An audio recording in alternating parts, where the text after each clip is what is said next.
Welcome to the second episode of Dear DIDI's vlog. I'm Dear DIDI, Kalbinder Saran Caldwell. I wanted to tell you a little bit about how Dear DIDI sort of came about. And I don't know if you're like me, but I loved reading Dear Abby and Landers growing up and just getting a different sort of perspective of somebody's question, inquiry about what their issue was and how to resolve it.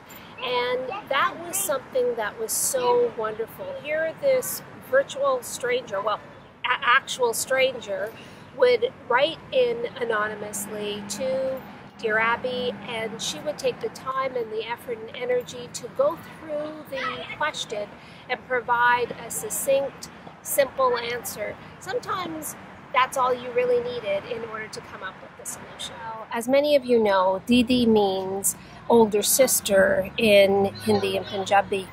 And growing up as part of Gen I, sometimes I had no one to talk to. I didn't have an older sister that would understand what I was going through, a confidant, a teacher, no one to really guide me. And it became important for me to provide that support, that guidance, that non-judgmental ear for those that really needed it. And as you know, inspiration can come from anywhere at any time, and that's exactly what happened with Dear DIDI. I was actually flying on a flight from Vancouver to Terrace, BC to visit family, and I borrowed a couple of old magazines that were lying around my sister's place. And one of them was Elle Canada. And as I was flipping through it, I came upon an advice column. And as you know, because I'm a fan of Dear Abby, I really wanted to see what kind of questions were being asked and how they were being answered.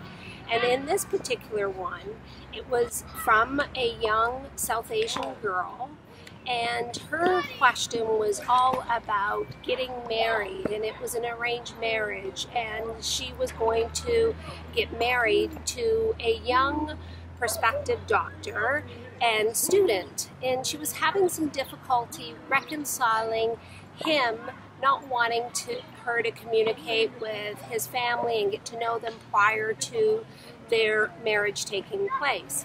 And the columnist, or the guest columnist at that time for Elle Canada, was Pamela Anderson, and she responded to this young South Asian girl.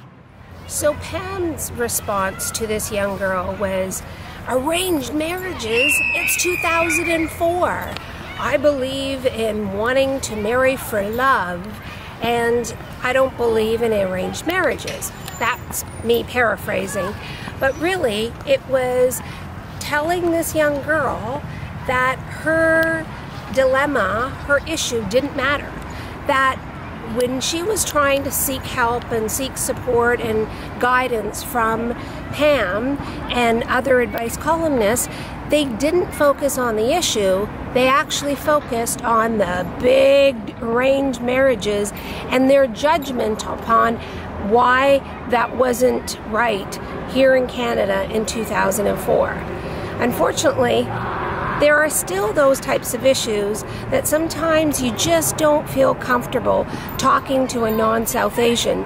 And my answer was pretty much that this is marriage is a lifetime commitment for South Asians.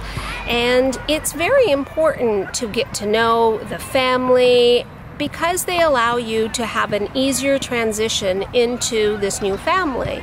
So what issue should this young prospective groom have with his new bride wanting to talk to his parents, get to know his sisters and brothers and stuff? There really shouldn't have been much of an issue. So that was what kind of advice that I would be giving to her, is that embrace it.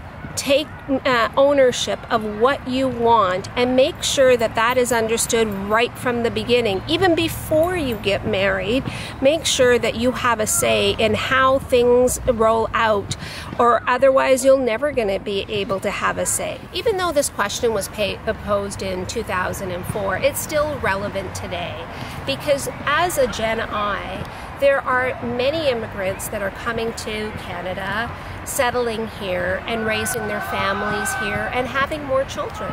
So as a Gen I, it's really important that you get to choose a little bit of tradition, choose a little bit of the culture, and really make it your own in order for you to be able to have a happy life. And that's really what Dear DIDI is all about.